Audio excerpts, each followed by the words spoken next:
Free.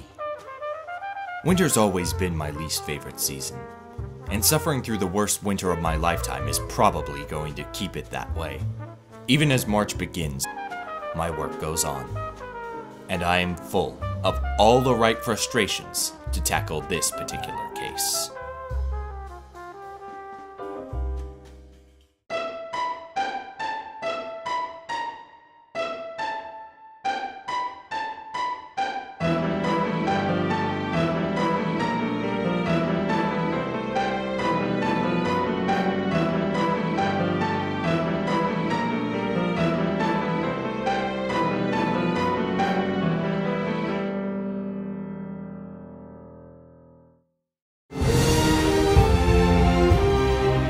When I first saw this movie's trailer, I expected it to be another mediocre animated film in which only the most basic amount of effort was put into the animation, story, and its attempts at being charming.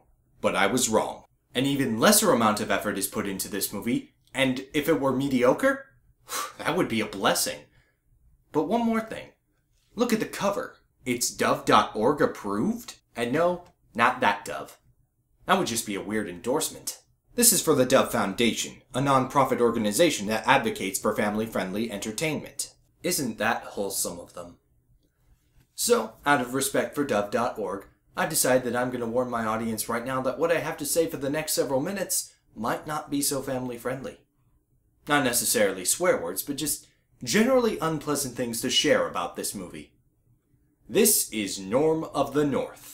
This is distributed by Lionsgate, but it's produced by Splash Entertainment, which has worked mostly on children's shows, including Clifford the Big Red Dog and Code Lyoko. How's that for cognitive dissonance? We get a long, sweeping shot of the Arctic waters, ending on Norm, who's hunting seals. Don't listen to the haters, Norm. You're a polar bear. You got this. I mean, look at those paws. You're an animal. Literally. Read 'em away, boys. Carabooyah! They say I can't hunt. How can I be king if I can't hunt?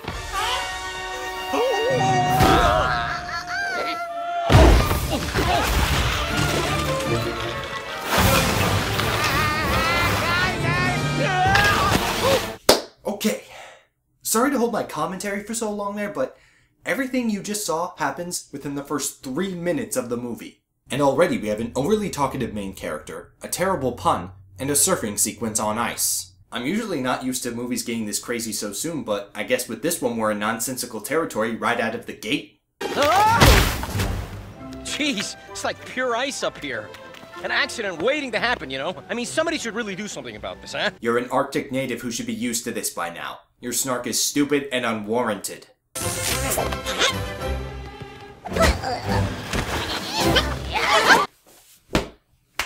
Norm does catch the seal, but instead of eating it, he ends up venting to it about the time in his childhood where he found out, stay with me here, that he could speak to humans. Wait! You can speak bear? No, dummy!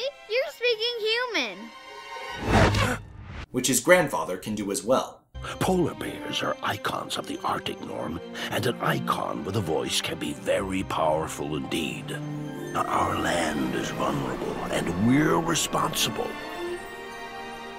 For now, just know that what you and I have is a great gift. As far as being profound goes, this is pretty much the movie's peak. Pretty sad considering we just started the movie. Norm's brother Stan has the job of directing native animals to do circus tricks for the humans, to Norm's distaste.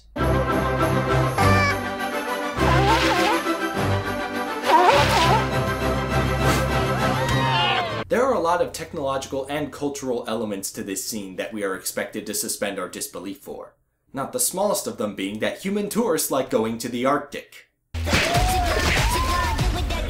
How many times do I have to tell you? This ain't Orlando. Act real! Oh yeah, real. Because dancing lemmings in suits and a seal getting shot out of a cannon made of ice is such a beautiful, naturally occurring Arctic sight. Oh, that's a 4 times this long. Norm, I need you for the finale. I'd never do that for the human tourists. Never, never, never!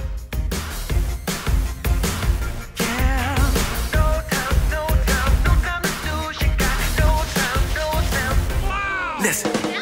Baby, baby, won't you take my hand? I am barely 10 minutes in, and I am already so done with this movie. Norm seeks the advice of a psychiatrist bird named Socrates, who speaks highly of Norm's grandfather. Me, I think your grandpa knew something was happening and tried to fight it. He also alerts Norm that a human house has been constructed in the Arctic with the intention of getting humans to move there. Forget it. Let's just assume that this is technologically feasible in this reality. This would be a legitimate concern. I mean, look what humans have done to the Arctic without living in it. But I feel I must reiterate my point from earlier that I don't think humans would like going to the Arctic very much. And another thing, why'd they dissolve between shots here? The location didn't change, time didn't pass. Was this a mistake? Did they not finish editing this movie until the morning of the day it premiered? Norm tries to get the word out, but nobody's willing to take him seriously.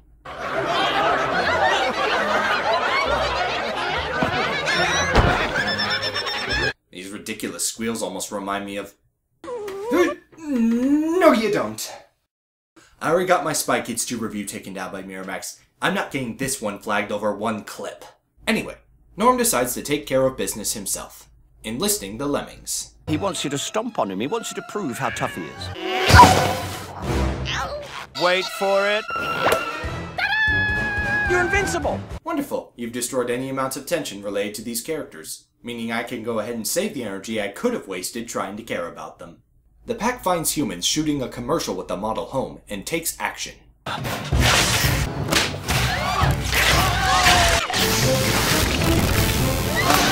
There goes the footage. I know the narrative wants me on the animal's side here, but in my experience hauling film equipment, knowing how delicate and expensive it can be, honestly, it's just making this hard to watch. After the fiasco scares off the director, Vera, who works for the company trying to build these Arctic homes, tries to make the best of this situation. You're a problem solver. When you're faced with a problem, what do you usually do? You solve it! If only I had some seals and ice and, are there penguins up here? A polar bear! Ursus maritimus. I think he's charging me! Is that bad? Look it up on the internet! Does each character in this movie possess one small part of a singular brain? For that matter, do the writers? I don't see many theatrical releases that fail to break 90 minutes, but the credits of this movie roll at 85.5 minutes. That tells me that there were definitely struggles finding ways to fill the time. Using her portion of a brain to its fullest capacity, Vera makes a pretty good marketing maneuver. Tired of suburbia? Come to the Arctic where every day is a safari in the snow! All you need to do is step outside your front door, literally. If there are weirdos who would want to live in the Arctic, this is an angle that would probably appeal to them. Her cookie-cutter business tycoon boss, Mr. Green, likes it too. I love it. I love it. I love it! This bear is a star. Safari in the snow. We need a real symbol of the Arctic who can talk to these people and convince these morons to buy my homes. Find an actor who looks just like that bear. We can use the Arctic to save the Arctic. You need to go to New York and stop these houses from ever getting here. Audience, the plot. Can you feel it? Now it's coming. Wow. What could a bear like me do in a city like this? I've got two ideas. One, you could die because you're outside your native climate, and two, you'll probably take part in some antics that have nothing whatsoever to do with the plot. Meanwhile, we get a look at Magister Mundi Academy. It was told earlier that Vera needs success at her job so her highly intelligent daughter, Olympia, can get a recommendation from Mr. Green, an alumni, so she can get enrolled. It's Olympia's dream to go there, but as you know, it's impossible to get in without an alumni recommendation. Yeah, but she ain't getting in until the condos get in. I won't let you down, I promise. But Olympia disagrees with her mother's methods. What will it look like when you, Mr. Green, build all those houses there? You're changing the Arctic. Change isn't always good. Olympia, if this campaign works and the houses sell, that means great things for us. This is only a tour and we still need Mr. Green's help and— Mom, you're putting too much pressure on yourself. We don't need Green's help. I can get in on my own. Back with Norm. He gets chased by a few guys who work for Green. However, he gets assistance from an actor in a bear costume. We thought you was a real talking bear. Thank you. That's a fantastic compliment. Yes! Run, cowards! Well, I must say, I did not predict that that's how the scenario was going to play out. So you're here for the Green Holmes audition. King of the Arctic, I take it? Yeah. I can't compete with you. Such authenticity. Now go and get that part! Huh, that's a shame. He'll be okay, though. Actors are used to rejection and failure. As Mr. Green struggles with approval for the condos and his grip on reality... Condos in the Arctic is a ludicrous idea. Thank you. Norm enters the office to audition. Hey guys, toilet's right there. Help yourselves.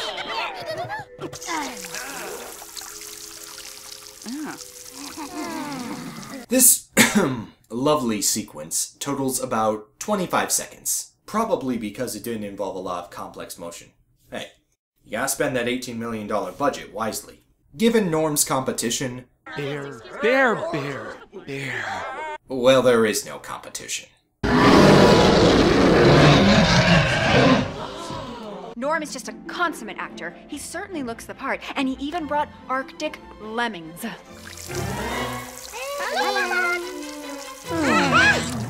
I guess they wanted to bring that 25 seconds up to a nice round 30. That actor actually smells like a bear. I haven't smelled anything that foul since... Wait a minute.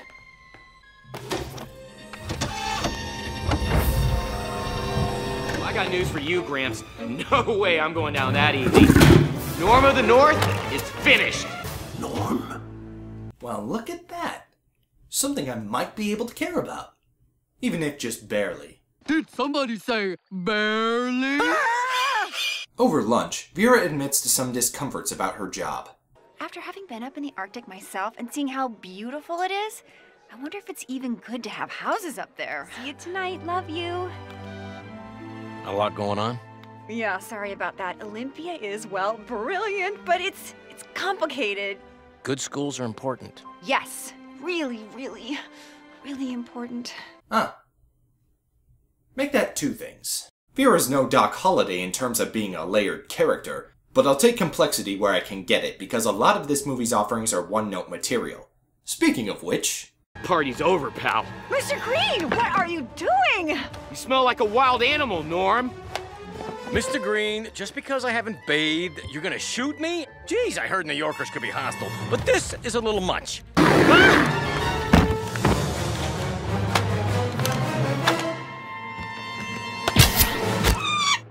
Oh, I'm feeling it.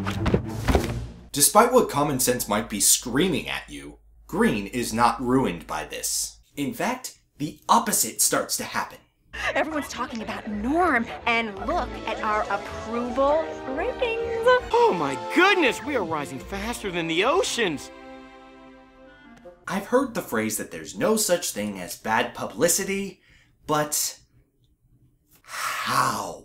Norm's certainly not keen for that BS, especially when Green makes a Freudian slip. I was confused because he smells just like that other polar... Huh? Vortex. Real bear, huh? You know what? Just forget the whole thing. Some guy from a cola company approached me at Kazawa's. Said they needed a bear for a holiday thing.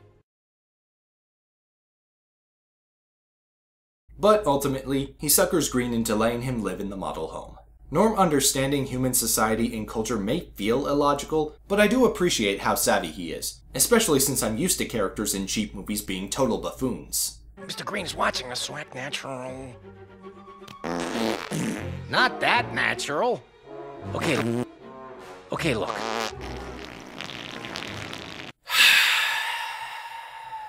While Norm gets the actor from earlier to pose as him, he breaks into Green's office to search for his grandpa. Okay, think. If you were a slightly creepy one-note villain, where would you keep stuff hidden?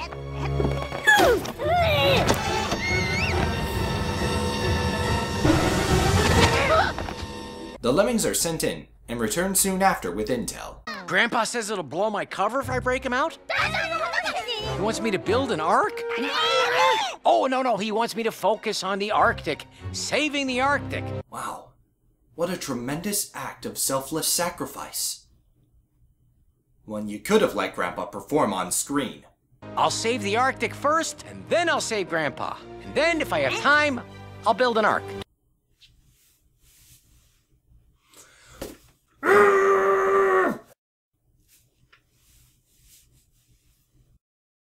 Then Norm goes on to a talk show, where he meets Olympia backstage. You're approximately 500 kilograms, exact skull and nose proportions. Please, I know exactly what you're doing, Norm. You're saving the Arctic. You're home. Remember how earlier I said all these characters share pieces of one brain? Well, Olympia clearly got the biggest piece, and she uses it to help Norm in his plans. You have to rally the public so that they love you, wait for your moment, and turn them against Green. The approval rating. I'll get it as high as possible, and then I'll strike. And these ratings are achieved by starting massive dance parties.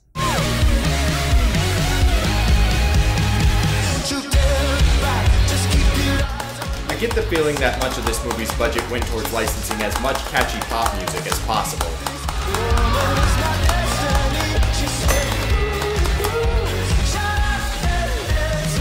Now that the approval rating is up, the last key to Green's operation is getting Norm to publicly endorse homes in the Arctic. We're near the end of Act 2, so of course it happens. How, you may ask?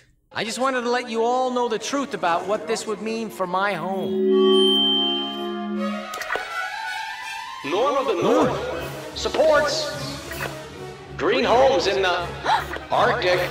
This shoddy fakery goes unquestioned by the general public, because what else do you expect from this movie? But why not just have Norm record the line, "I'm Norm of the North, and I approve this message," lie about what he's recording it for, and then slap it on a commercial?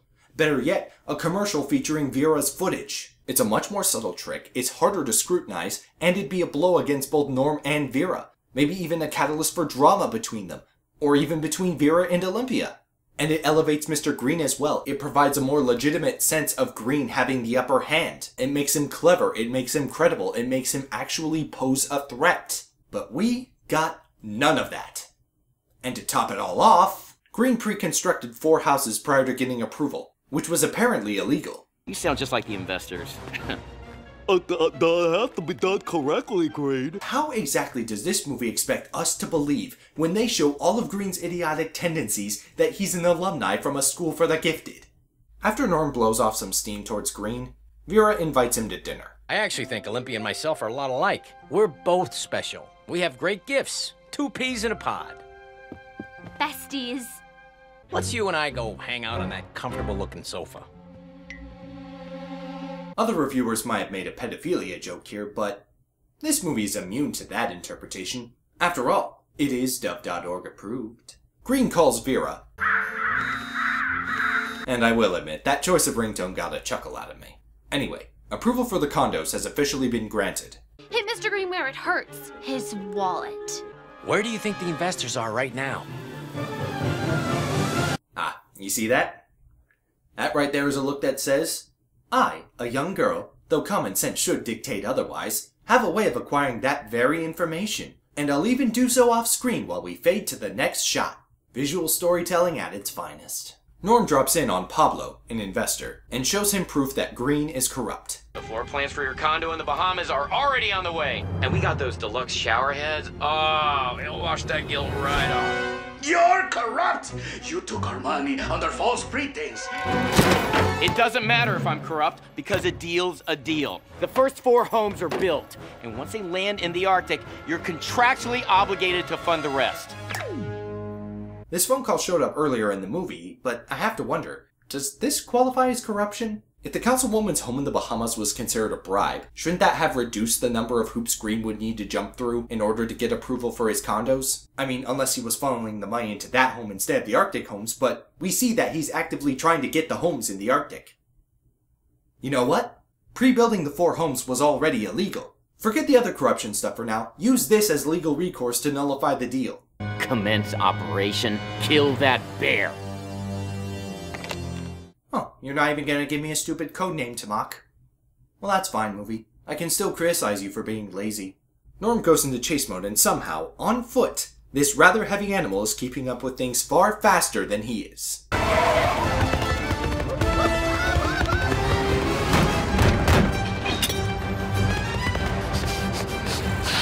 Grandpa! He manages to free his grandfather, but both of them get hit with tranquilizers and are taken away in a helicopter. And they get out of it by doing something really crazy. Appealing to common sense. You guys think we're bears? You hear that, Grandpa? Oh, talking polar bears in Manhattan? Come on, guys. Yeah, maybe our friend the Easter Bunny's around here too. Are you sure they're bears? They sound like humans to me. I didn't sign up to shoot real people. They slip out of the copter and manage to make their way onto the boat. Taking a moment to breathe, we get a couple of uplifting moments. You might think you're not a hunter, but you are. Your way of hunting is just different than everyone else. You're going to make a great king one day. I know it. But what will it look like when you and Mr. Green build all those houses there? I cannot help you destroy somebody's home in order to build houses no one needs. I quit.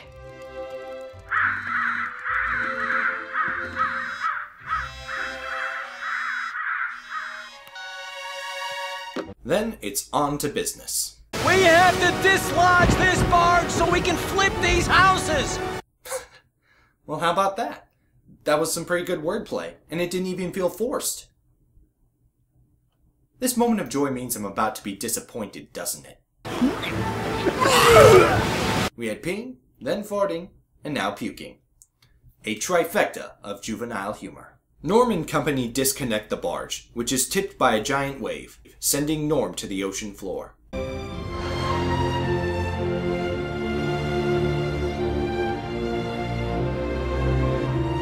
No.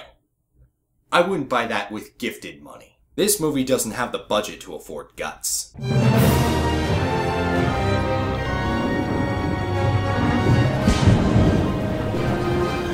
Next, Green's shadiness is exposed. These condos weren't for any of you peasants anyway. They were for the 1%. The 1%! Is that so? Well then you must have had an unreasonable amount of faith in the demographic of Winter Safari eccentrics. Meanwhile, Norm wakes up in the Arctic. Lemmings! You made it! Where's Grandpa? Did he? We've searched everywhere, Norm. No. Wow.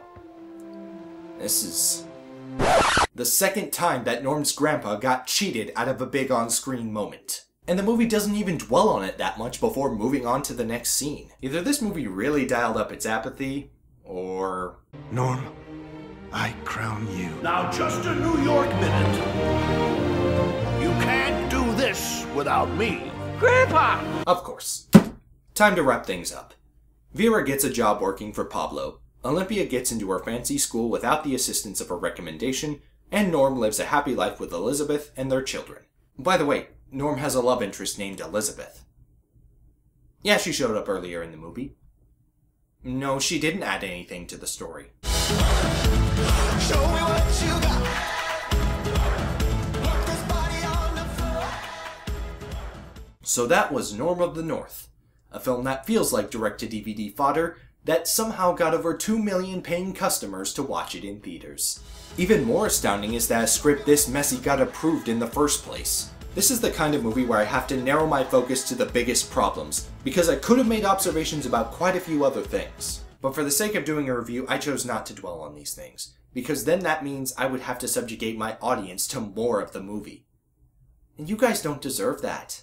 The plot itself isn't a huge crime, mostly just generic and uninteresting, as are the characters. Though there are a few chuckles to be had, the effort put into the story is sorely lacking. Many individual scenes are poorly written and easily fall apart under scrutiny. 95% of them fail at both building good drama and being funny. And much of the plot doesn't mesh with a pattern of logical progression. Green attacks Norm, approval ratings go up. Norm goes on a talk show, throws a random dance party. Green needs Norm's statement of endorsement, he gets it using a sloppy, unconvincing method. And yet it convinces people! This movie probably was going to be direct to DVD, but I guess Lionsgate had a few $1 million lying around, so they pushed it into theaters. This movie is getting 2 sequels, but they'll both be direct to DVD and much shorter. Alas, reviewers' law dictates that because I dared to touch the first film in a series of films, I'm obligated to one day talk about its follow-ups as well. But hopefully that won't be for a very long while. For today, let's close the case on this film. Time to talk plot holes. Why didn't Green try a more convincing method of faking Norm's approval for the Arctic condos? Norm was showing a lot of savviness about what he was doing, so Green had to operate more quickly and hastily to keep ahead of Norm. If the homes were for the 1%, then why did Green need such a high public approval to get the condos built in the first place? Most likely that's because they'd have to be sure the public wouldn't raise a ruckus over the environmental concerns.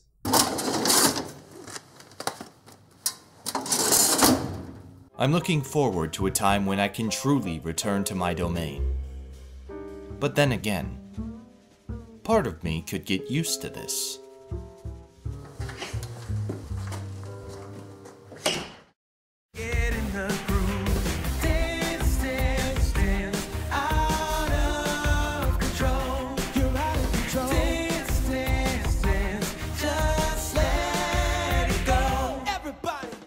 I'll save the Arctic first, and then I'll save Grandpa. And then, if I have time, I'll build an ark.